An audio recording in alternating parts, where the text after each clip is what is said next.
Auto-Lite and its 60,000 dealers and service stations everywhere present Suspense.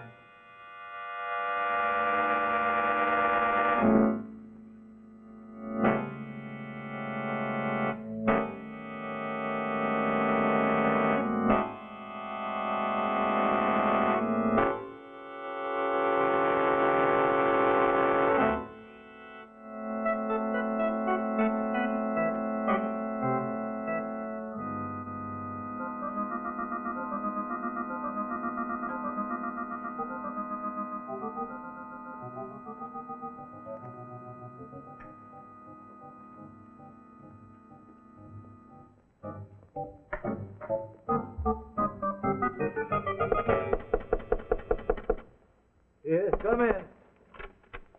Oh, good morning. Oh, Mrs. Griffin. Has the mail come? There's nothing for you, Mr. Crabtree.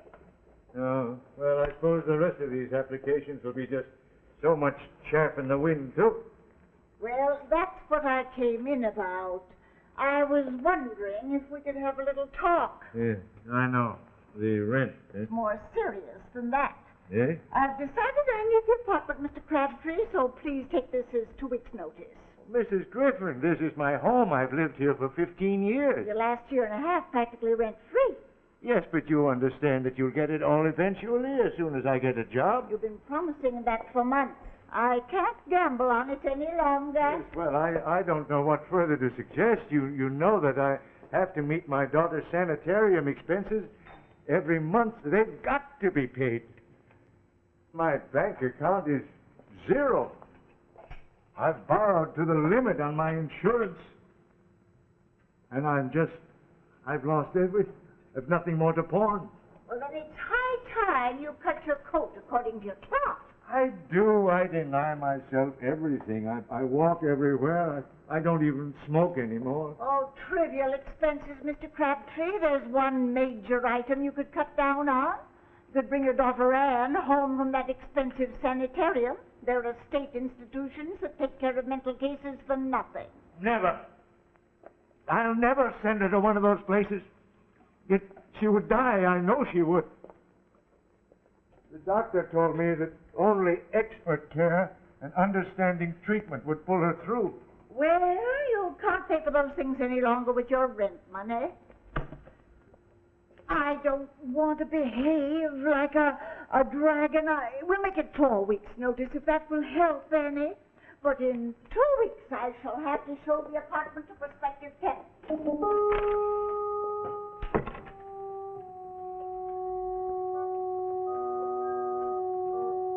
Tell me what to do, Anne, darling. I'm at my wit's end. I'd willingly kill myself, but what good would that do now? No more insurance. What would become of you? Mr. Crabtree, this young lady's come to see you about an advertisement you answered. Oh, yes, of course. Well, come in, Miss... My name is unimportant. Oh. I'm merely a spokesman in this matter. And it's highly confidential. Oh, would you mind... Oh, well, I was just going. Yes, come in. Now, Mr. Crabtree, about your application. Oh, which one? You see, I've answered so many. This. Oh? Man wanted for hard work at moderate pay. Sober, honest, industrious. Former accountant, aged 55 to 60. Right details, send references, box 111, general delivery, New York. Yes, I answered this a month ago. I'd given up hope of hearing. It took a month to investigate you. Well, you must be thorough. My employer leaves nothing to chance. Oh. Tell me, Mr. Crabtree, do you feel qualified to operate your own establishment? My own establishment? Well, I don't want to misrepresent my previous experience. You see, I've always been in a position of employee. For the last 20 years, I've been... Yes, we know the biographical details. Oh. Well, this particular job is a simple matter of regular confidential reports to be sent through the mail. You would have your own office and no supervision. What kind of confidential reports? On various important corporations. It would be a matter of covering references to them in the financial journals. Well, to what address do I mail these? Well, the box number you already have, of Oh, course. yes, of course. Now, your hours would be 9 to 5, 6 days a week, with an hour off for lunch. Oh. Oh, might I ask about my salary? I'm empowered to offer you $100 a week. Oh. Do you mind if I sit down? Now, this is the address of the office. Eh? Room 1202, 581, East 42nd Street. One of these keys is for the door, one for the desk, and the other for a filing cabinet. You will report tomorrow at 9 a.m. sharp. Mr. Crabtree, am I to gather from your attitude that you're dissatisfied with this offer? Oh, no. No, I accept with profound gratitude. We thought you would. Any questions? Well, yes. Who is my employer? It's necessary for him to remain anonymous, even to you. Moreover, the nature of your work is not to be discussed with anyone whatsoever. Oh, well, I understand. I mean, you may tell him, please, that I'll follow his instructions to the letter. Good. Yes. Now, as to your salary, it will reach you the end of every week through the mail, in cash. Yes. Goodbye, Hi. and good luck, Mr. Crabtree.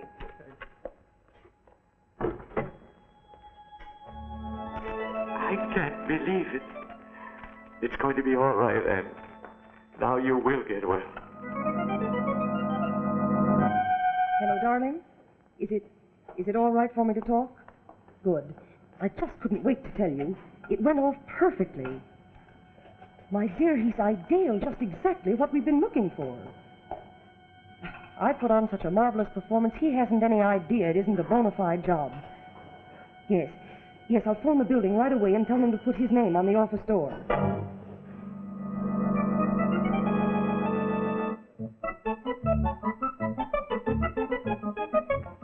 Well, managing director. I never thought I'd live to see that. Oh, my. Not exactly palatial. However, as Shakespeare said, a poor thing, but mine own.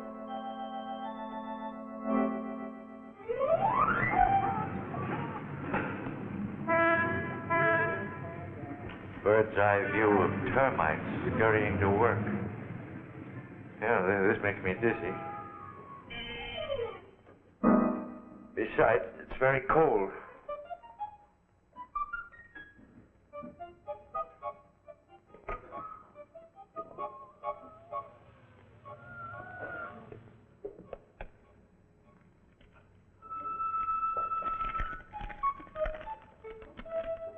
Please? Please feed me. My function is to keep you company so that you will not be tempted to chatter to friends on the telephone. My name is Discretion. Well, discretion. It's lucky for you that I'm partial to cats, that I'm not one of those silly people who are terrified of them. We'll be great companions.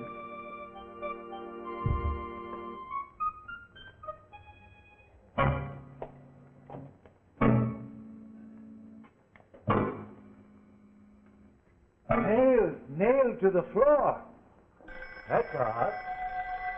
Yes. Hello. Mr. Crabtree, your employer's secretary speaking. Oh, yes. We wanted to check on your arrival. Is everything clear as to your duties? Oh, yes, perfectly. I'm very comfortable. Oh, but would you mind telling me why my furniture is nailed to the floor? No, Mr. Crabtree. That is one thing I cannot tell you. Oh, well, we put our foot into it that time, Kitty. Well, Discretion, I suppose you don't realize that this is a red-letter day in history. January the 10th, Chester Crabtree, accountant. He opens his own office for a very mysterious Mr. X.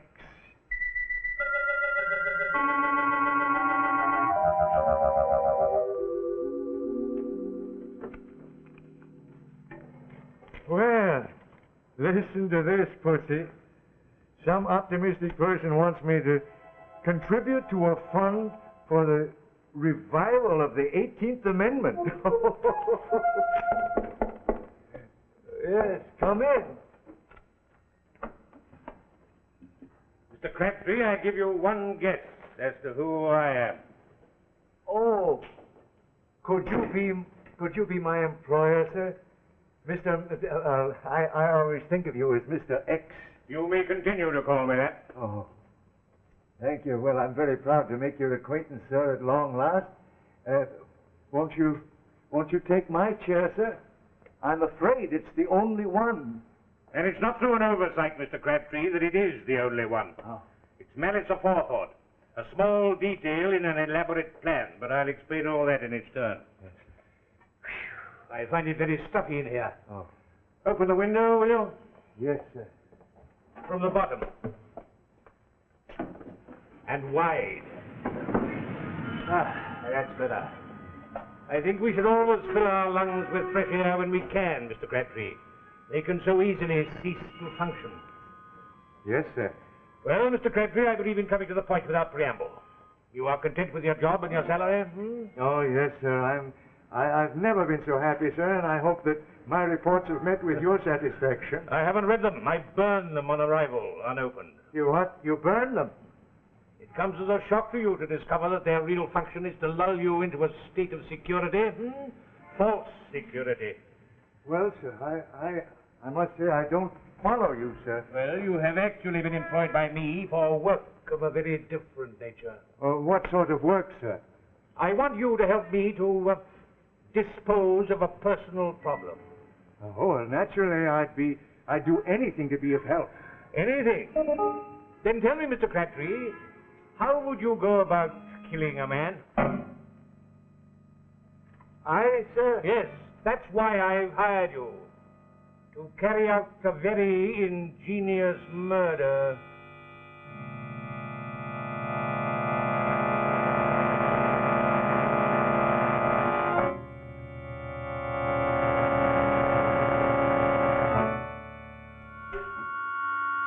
Now, here is Act 2 of our suspense story, Help Wanted.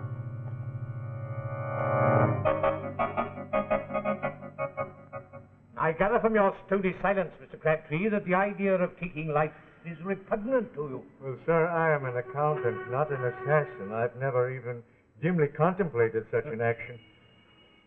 I envy you the serenity of your existence. Unfortunately, I have never contemplated anything else for 5 unhappy years. Well, who is this man that you want eliminated? A common blackmailer who's setting too high a value upon his silence for the moment.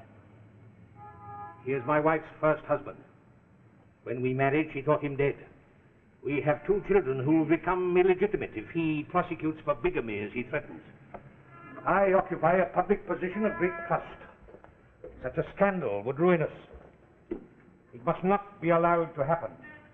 But, sir, if you have decided to destroy this man, why do you insist try to get me to do it? Why don't you do it yourself? I am totally incapable of committing any act of violence. Why, if a fly should land in the palm of that hand, I lack the force to crush the life out of it. Yes, but why not hire someone outside the social boundaries, someone who would do anything for money, a gangster? And exchange one blackmailer for another? No, Mr. Crabtree, I have decided it has to be you. Me? But I never. Calmly, my dear fellow. And before you make a hasty decision, consider the consequences of a refusal to you. When you leave this office this evening, you would leave it permanently. But with a secret, Mr. X. A secret that might be of interest to the police.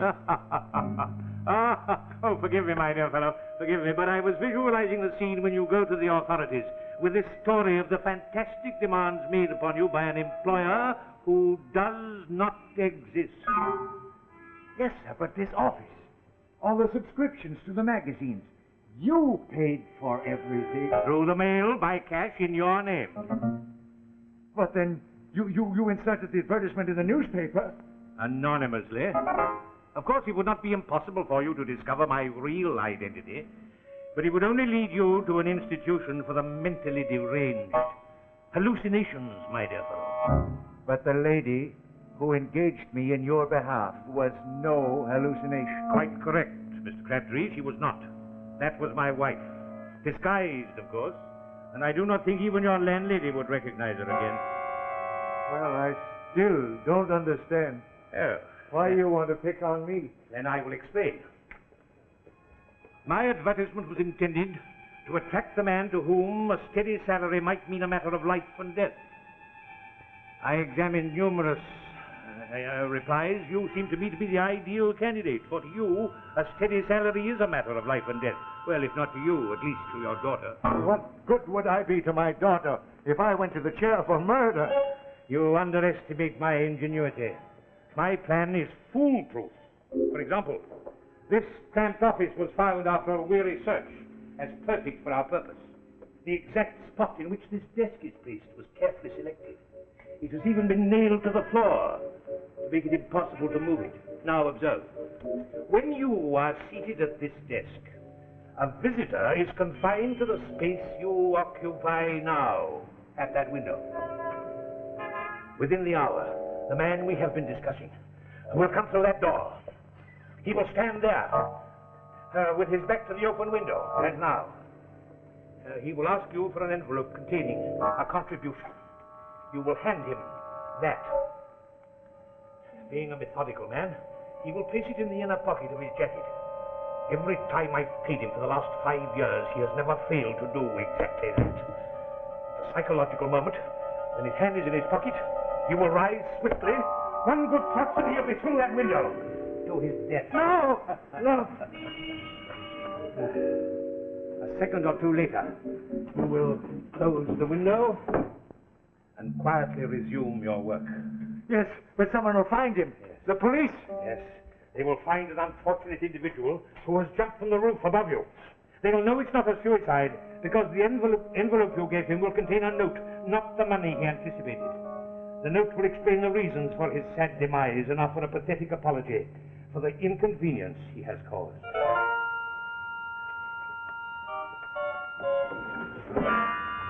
Now, Mr. Crabtree, if I am never blackmailed again, I shall know that you have carried out your function as my employee.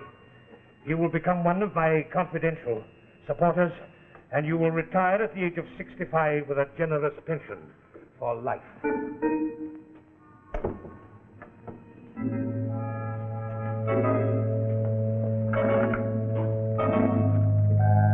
Hello. Police department.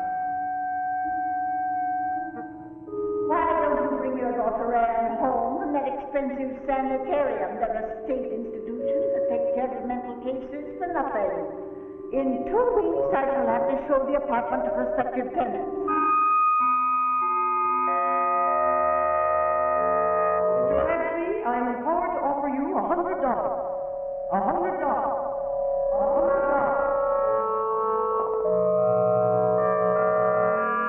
Before making a hasty decision, consider the consequences of a refusal to you. When you leave this office this evening, you will leave it permanently. But you could become one of my confidential supporters and retire at the age of 65 with a generous pension for life. For life. For life. Come in.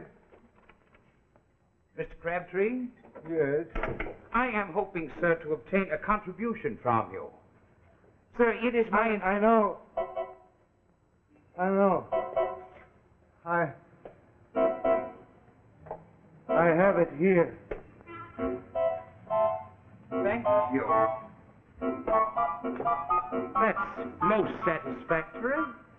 Do you mind if I open it? Oh, no, you're A not. cat.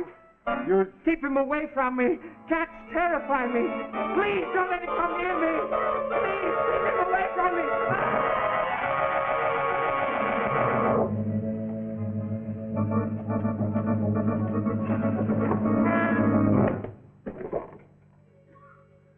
I never touched him. I didn't have to do it after all. You saved me. I've got to get out of here.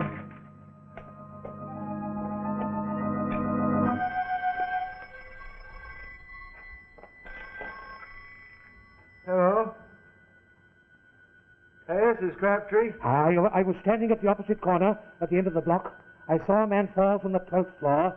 Congratulations, my dear fellow. Yes, but I didn't do it. It was an accident. He fell by accident. You did give him that letter. Yes, I did. But I didn't touch him.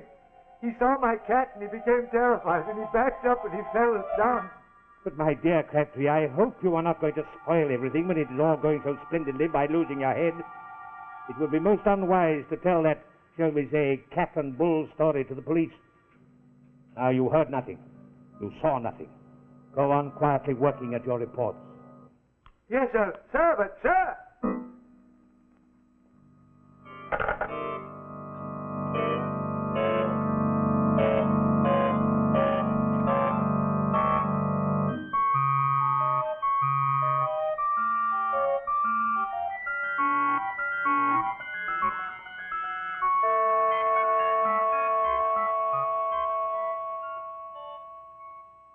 Well, this is the last one. Chester Crabtree. Maybe he can tell us something. Come in. Hope we're not interrupting, sir, but there's been an accident. Oh? About an hour ago, a man fell from this building and was killed. We want to ask you a few questions. By all means, do. This your office? Yes.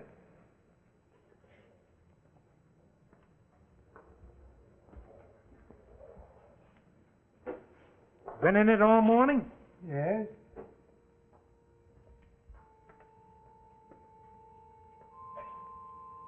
That door open any time?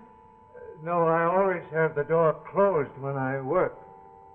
Then you wouldn't be in a position to see anyone going up the stairs across the hall. No, I wouldn't. You say you've been sitting at that desk all morning, huh? Yes. Yes, I don't believe I've left the chair. Then you wouldn't be in a position to see anything happening outside the window. No, indeed. You hear anything? Anything out of the ordinary? Out of the ordinary? Yeah, someone yelling. Anything like that. Oh, yes, now that you mention it, I believe I did hear someone scream, though they were startled. Let's see. Well, that ties it up. The guy jumped from the roof, all right. Second he did it, he changed his mind. Clear case of suicide, note and everything. Sorry to trouble you, Mr. Crabtree, but we have to get all the facts we can. Yes, but just one moment. Oh, one thing. Who was this person? Oh, some reformer. He'd been going through the building trying to solicit contributions to revive the 18th Amendment. Oh. Well, it takes all kinds to make a world. Goodbye, Mr. Crabtree. Goodbye. Goodbye.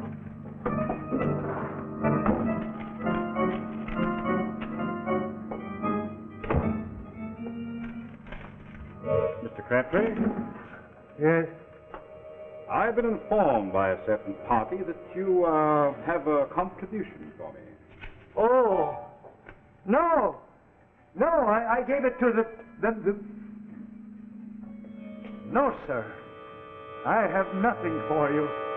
And I suggest that you go to the man you are now blackmailing and tell him that his perfect plan for murdering you has gone astray, sir.